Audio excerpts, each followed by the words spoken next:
Welcome back. If you're looking for an explanation on the epic clash between Rome and Carthage, or maybe you're searching for a video Prima Guerra Punica in Inglese, well, you've definitely found the right place. Today, we're diving headfirst into the staggering scale of the First Punic War. We're going to explore how epic naval battles, totally empty treasuries, and some seriously bitter rivalries shaped the course of history forever. Let's start with the stakes, because they were astronomically high. The ancient Greek historian Polybius actually hit the nail on the head when he wrote, "This last attempt truly had the character of a struggle for existence." You see, this wasn't just some minor border dispute. No, this was an all-out, grinding war of attrition that literally pushed two Mediterranean superpowers right to the absolute brink. So that brings us to the big overarching question for today. How exactly does an undefeated general, combined with the largest naval battles in recorded human history, actually lead to the fall of an empire?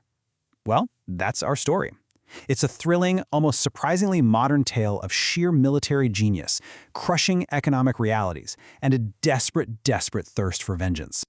Moving right into our first section, the greatest naval war, a true struggle for existence. All right, so this two-decade meat grinder between the Roman Republic and the established maritime empire of Carthage was fought mostly over the ridiculously wealthy island of Sicily. And when we talk about a struggle for existence, just look at the Battle of Cape Ecnomus in 256 BC. Polybius considers it the largest naval battle of antiquity. Honestly, some historians even argue it might literally be the largest naval battle in all of human history based on the sheer number of men involved. That massive drain of manpower and money at clashes like Ecnomus, it pushed both of these city-states to their absolute financial and psychological breaking points. Which brings us to Section 2, Hamilcar's Sicilian stalemate and the lightning of Carthage. So, right in the middle of this financially ruinous slog of a war, a truly brilliant Carthaginian commander emerges from the chaos over in Sicily. His name? Hamilcar. And he earned the family name Barca. In the Punic language, that literally translates to lightning. And, let me tell you, he absolutely earned that title. Hamilcar used these brutal, lightning-fast guerrilla tactics. It allowed him to strike targets of opportunity against vastly superior Roman forces, keeping the enemy constantly off balance up in the Sicilian mountains. And this right here perfectly illustrates his genius. Hamilcar remained completely undefeated on the battlefield, not a single loss. But here's the really wild part. He pulled this off despite receiving basically zero support from Carthage. Nothing. He built this highly capable, fiercely loyal veteran army in Sicily entirely on his own, with no financial help, no reinforcements from his own government. It was basically a private army, forged right in the fires of a proxy war. Let's shift gears to Section 3, the crowd-funded Roman fleet and Rome's final gamble. Okay, so how exactly does Rome respond to this undefeated ghost haunting the mountains of Sicily? Well, by 242 BC, the Roman state was, to put it bluntly, completely broke. The treasury was empty. So, in a final, absolutely desperate push, Roman citizens actually crowdfunded 200 brand new quinqueremes. These were state-of-the-art warships, straight out of their own private pockets. The wealthy elites who bankrolled this massive fleet, they only expected to get paid back through the spoils of victory. If Rome lost, they lost everything. I mean, talk about insanely high stakes, right? And the tactical choices the Romans made with this fleet are just fascinating. Under the command of Gaius Lutatius Catulus, this privately funded armada was built completely differently.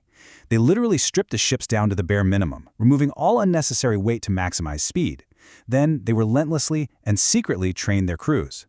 When they finally sailed out, they completely caught Carthage off guard, occupying the port of Drepana and maintaining this incredibly strict state of combat readiness. This sets the stage for Section 4, the Battle of the Aegates, on March 10, 241 BC. This is the absolute climax of the entire war.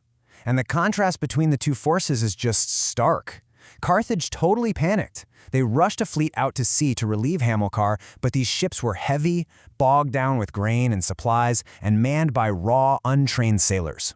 Now compare that to the Roman fleet waiting for them, stripped down, agile as lightning, and packed to the brim with elite, battle-hardened Marines. The Roman commander, Catulus, saw those sluggish Carthaginian ships, and even though the wind was actually blowing against him, he made the gutsy call to attack. And the result was mycetial, just absolutely lethal. Those sluggish Carthaginian ships were utterly decimated in the close quarters fighting. Rome sent 50 Carthaginian ships to the bottom of the sea and captured another 70, totally intact. Over 10,000 Carthaginian men were taken prisoner, and their once mighty naval fleet was basically shattered beneath the waves. So what's the fallout?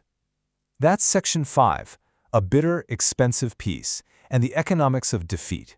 You see, this naval disaster completely severed the lifeline to Hamilcar's undefeated army in Sicily. They were stranded. Forced to capitulate, Carthage agreed to a peace treaty that was, frankly, absolutely devastating. They had to evacuate all their forces from Sicily, release every single Roman prisoner without demanding a dime in ransom, and pay this crippling indemnity of 2,200 Euboean talents over 20 years. To put that into perspective, that wasn't just a fine, it was an economic death sentence specifically designed to completely shatter the Carthaginian economy. I really love this quote from modern historians studying the era. War cannot be abstracted from the social and economic realities of the societies fighting it. Carthage lost because their trade-based economy simply could not afford to build another fleet. It didn't matter one tiny bit that Hamilcar had a literal, unbroken winning streak on land. His government's ledger had just bled dry. It is a stark, harsh reminder that, at the end of the day, logistics and economics are what actually win wars. Which leads us to our final section, the lion's brood and the legacy of vengeance. Feeling utterly betrayed by the merchants running his government, Hamilcar returned home. He secured his army's loyalty by handing out war loot directly to his men, brutally crushed a massive mercenary rebellion at home, and then set his sights on conquering Iberia, that's modern-day Spain, to rebuild Carthage's lost wealth. But while conquering Iberia in 228 BC, Hamilcar met his end. And it's super interesting because the historical record actually gives us three totally distinct ancient accounts of his death. Polybius says he died a noble death in battle.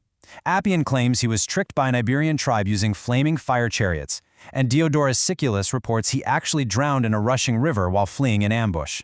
Now, if we look closely at Diodorus's account, which a lot of historians actually favor, Hamilcar's dramatic drowning famously allowed his young sons to safely escape the ambush.